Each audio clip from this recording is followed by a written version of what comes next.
اعوذ باللہ من الشیطان الرجیم بسم اللہ الرحمن الرحیم رب اشرح لی صدری ویسر لی امری واحلل عقدۃ من لسانی یفقہوا قولی اللہم صلی علی محمد وعلی آل محمد۔ اچھا جی، ابھی آ گیا ہمارے پاس درس قرآن پارہ نمبر 10۔ درس قرآن پارہ نمبر 10، یہ ایک دن میں 3 4 5 لیکچرز بھی ریکارڈ کروا رہا ہوں۔ اچھا ٹھیک ہے، آپ کو پتہ ہے 10 12 15 منٹ کا وہ ایک سیشن ہوتا ہے یا ایک خلاصے سپارے کا خلاصہ ہوتا ہے، ٹھیک ہے۔ تو چلو بہرحال ابھی ہمارے پاس ہے جی درس قرآن کریم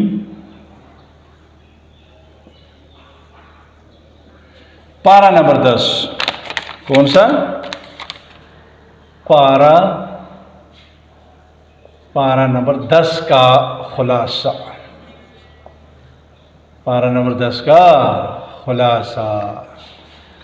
جلدی میں لکھ رہا ہوں اور پتہ نہیں آپ لوگوں کو سمجھ بھی آتی ہے کہ نہیں، چلو دیکھتے ہیں۔ اچھا جی، اس میں بھی 2 باتیں ہیں، یعنی اس پارے کو 2 حصوں میں تقسیم کیا گیا ہے۔ پارہ نمبر 10 کو 2 حصوں میں تقسیم کیا گیا ہے جی۔ سورہ انفال پہلا، سورہ انفال کا بقیہ حصہ، اور سورہ انفال کے بعد آتا ہے جی سورہ توبہ، سورہ التوبہ کا ابتدائی حصہ، ٹھیک۔ مارکر بہت بڑا لکھ رہا ہے وہی، ٹھیک ہے جی۔ اب سورہ انفال کے بقیہ حصے میں 5 باتیں ہیں۔ کتنی باتیں ہیں؟ 5 باتیں، 5 باتیں ہیں، ٹھیک۔ پہلی بات، مال غنیمت کا حکم۔ مال غنیمت اسی طرح لکھتے ہیں نا، غنیمت، مال غنیمت کا حکم۔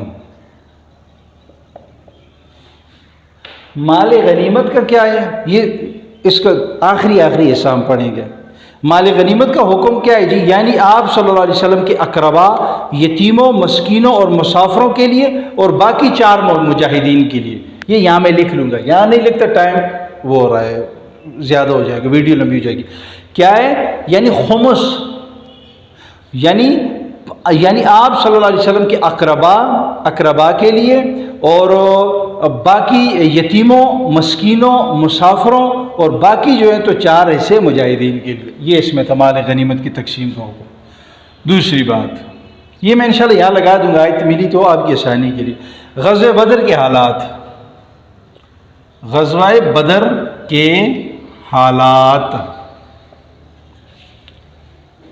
غزوہ بدر کے حالات یہ تھے نا کہ لکھ نہیں رہا، مسلمانوں کے لیے کفار کو کم کر کے دکھایا اور کفار کے لیے مسلمانوں کو کم کر کے دکھایا۔ مقصد غزوہ ہونا تھا، لڑائی کروانی تھی، یہ ٹھیک ہو گیا جی۔ جنگ ہونی تھی جس کی وجہ سے مسلمانوں کی نظر میں کفار کو کم دکھایا اور کفار کی نظر میں مسلمانوں کو کم۔ اچھا جی، مسلمانوں کی مدد کے لیے فرشتے آئے، مسلمانوں کی مدد کے لیے فرشتے، جبکہ شیطان نے ان کو ابلیس نے، شیطان نے ان کو مطمئن کر دیا تھا کہ آپ تعداد میں زیادہ ہو، وہ تو تھوڑے ہیں، اس وجہ سے۔ نمبر 3، تیسری بات ہے جی اللہ کی مدد کے 4 اسباب۔ اللہ پاک کی مدد کے 4 اسباب۔ آپ لوگوں کی ذہن میں بھی آئے ہو کہ آج بیچ میں لائن نہیں لگائی ہوئی۔ چلو، اللہ کی مدد کے 4 اسباب، یعنی وہ کون سی وجوہات تھیں جس کی وجہ سے اللہ کی مدد آئی، ٹھیک ہے۔ لکھوں نہ لکھوں؟ چلو چھوٹی بات کر کے لکھتا ہوں۔ نمبر 1، میدان جنگ میں ثابت قدمی۔ میدان جنگ میں ثابت قدمی، یعنی مسلمان میدان جنگ میں کیا تھے؟ ثابت قدم رہے، بھاگے نہیں، اس وجہ سے اللہ کی ان کو کیا ہوئی؟ مدد آئی، ٹھیک ہے۔ اور دوسری، کثرت یاد، یعنی یاد کی کثرت اللہ تعالیٰ کی، اللہ کو یاد کرتے تھے۔ تیسری بات، اختلاف اور یعنی شارٹ کر کے لکھو، اختلاف اور جنگ سے بچاؤ. یعنی مسلمانوں میں اختلاف بھی نہیں تھا کسی بات پہ اور آپسی جنگ بھی نہیں تھی. اس کی وجہ سے بھی اللہ تعالیٰ کی مدد آئی. تو کیا ہے ثابت کیا ہوا کہ اختلاف اگر کرو گے تو اللہ کی مدد اٹھ جائے گی. آج کتنے اختلاف ہیں ہم میں. ٹھیک ہے. چوتھی بات، چوتھی ہے جی مقابلے میں صبر سے کام لینا. صبر سے کام لیا، مشکلات بھی پیش آئی نا، لیکن کیا کیا؟ صبر سے کام لیا. تو یہ 4 باتیں تھیں جن کی وجہ سے کس میں؟ غزوہ بدر میں اللہ پاک کی طرف سے یہ مدد آئی، نصرت آئی. تیسری، چوتھی بات، کتنی باتیں ٹوٹل؟ 5. 3 ہو گئی، چوتھی یہ آ گئی. چوتھی میں لکھ رہا ہے جی کیا کہ جنگ کے متعلق ہدایات. جنگ کے متعلق ہدایات. جنگ ہو جائے تو کیا کرنا چاہیے؟ ٹھیک، جنگ ہو جائے تو کیا؟ اس میں ہے کہ ہر طرح سے اپنے آپ کو تیار رکھے. سب سے پہلے روحانی طور پر کہ اللہ پہ بھروسہ ہو. ٹھیک ہے. پھر اپنے آپ کو عسکری لحاظ سے بھی مضبوط رکھے کہ ان کے پاس بھی ہتھیار ہوگے، ہمارے پاس بھی. ٹھیک، عسکری طور پر اور ذہنی طور پر بھی، مادی یعنی جتنی بھی قوت ہے قوت کے لحاظ سے اور ہتھیاروں کے ساتھ بھی، اور سب سے بڑی بات اللہ پہ بھروسہ. لکھ نہیں رہا، اچھا ٹائم ضائع ہو رہا ہے. اچھا جی، اس میں پھر ایک دوسری بات، یہ 2 باتیں نا، ایک اپنے آپ کو مضبوط پر رکھو اور دوسری بات یہ اگر کفار کیا کریں یہ صلح کی طرف آنا چاہتے تو آپ ان کو صلح جو ہے تو وہ کر لو. ٹھیک ہے. یہ 2 باتیں اس میں. پانچویں بات میں ہے جی ہجرت اور نصرت کے فضائل. ہجرت اور نصرت کے فضائل. ہجرت جگہ چھوڑ کے جانے والا، نصرت ان کی وہ مدد کرنے والے. ٹھیک ہے. ان کے فضائل اس میں ہے جی کیا مہاجرین اور انصار سچے مومنین ہیں. مہاجرین جنہوں نے ہجرت کی، انصار جو آگے تھے جنہوں نے ان کو ریسیو کیا، ان کی خدمت کی، کیونکہ یہ گھر بار اپنا چھوڑ کے آئے تھے نا.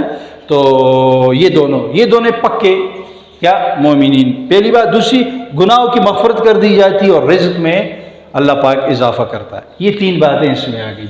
اچھا، اب آتے ہیں جی سورہ توبہ کا ہمارے پاس کیا ابتدائی حصہ. اس میں کہہ رہا ہے کہ 2 باتیں ہیں. 2 باتیں ہیں. ٹھیک. پہلا ہے جی مشرکین کے ساتھ جہاد. مشرکین کے ساتھ جہاد یعنی قتال، جنگ کرنا. اب دیکھو یہ واحد صورت ایسی ہے جس کے شروع میں بسم اللہ نہیں آیا ہوا ہے.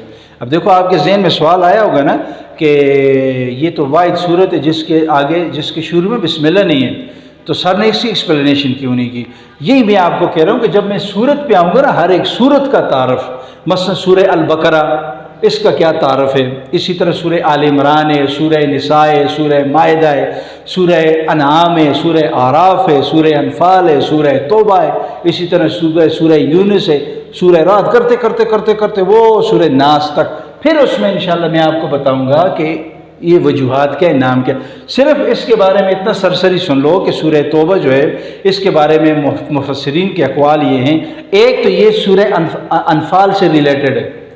ٹھیک، کیونکہ سورہ انفال میں جو اس کا جنگوں کا ذکر ہے. ٹھیک، اس وجہ سے یہاں پہ بسم اللہ پڑھنے کی اللہ پاک کو ضرورت محسوس نہیں ہوئی. دوسرے نمبر پہ یہ قول زیادہ مشہور ہے کہ اس میں جو ہے تو چونکہ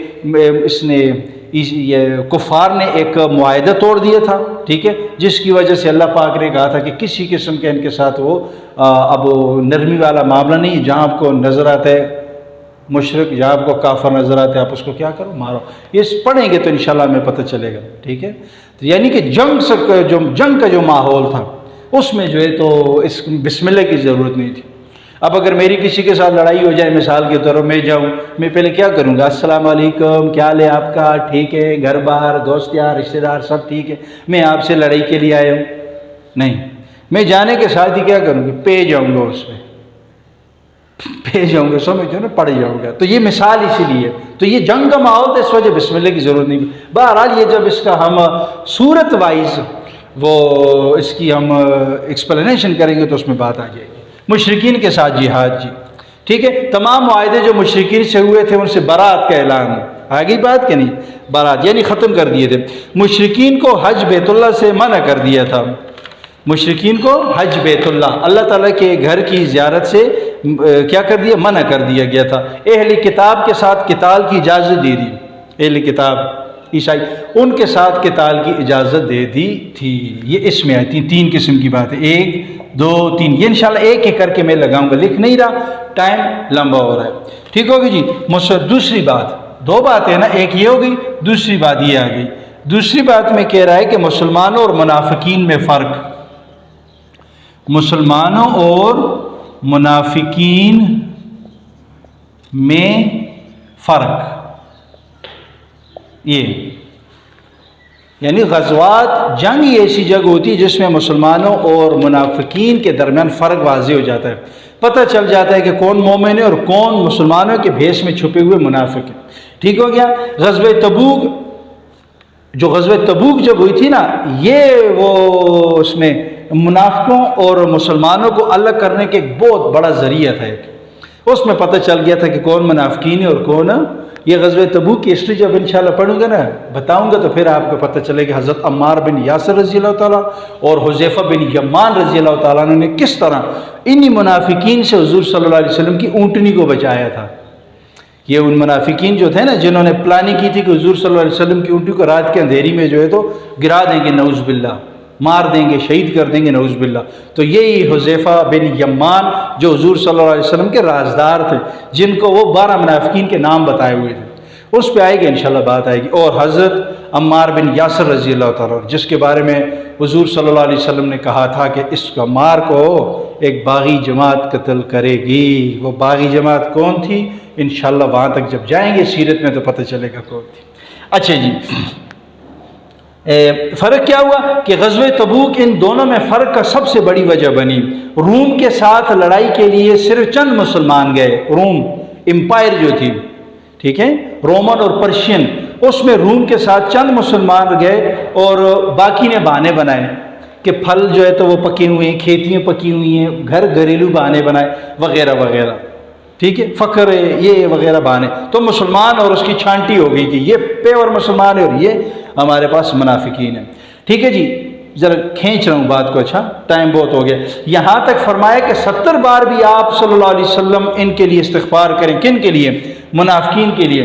تو میں نے ان کی مغفرت نہیں کرنی. 70 بار یہ اس میں آیا ہوا ہے سورہ توبہ میں. آیت انشاءاللہ لگا دوں گا دیکھنے کے. ٹھیک ہو جائے، ان کو معاف نہیں کیا جائے گا. اور نماز جنازہ بھی آپ نے ان کی نہیں پڑھنی، منافقین کی نماز جنازہ بھی نہیں پڑھنی. تو یہ ہمارے پاس 2 باتیں تھیں بڑی سورہ توبہ کے ابتدائی حصے میں. ٹھیک ہے، انشاءاللہ کل زندگی رہی تو اس سے اگلا حصہ سورہ توبہ کا آخری، اور جو سورہ توبہ کے بعد سورہ یونس آ رہی ہے، سورہ نمبر 10، اس کا ہم انشاءاللہ ابتدائی حصہ پڑھیں گے. آج کے لیے کافی ہے. سبحانک اللہم و بحمدک، اشہد ان لا الہ الا انت، استغفرک و اتوب الیک.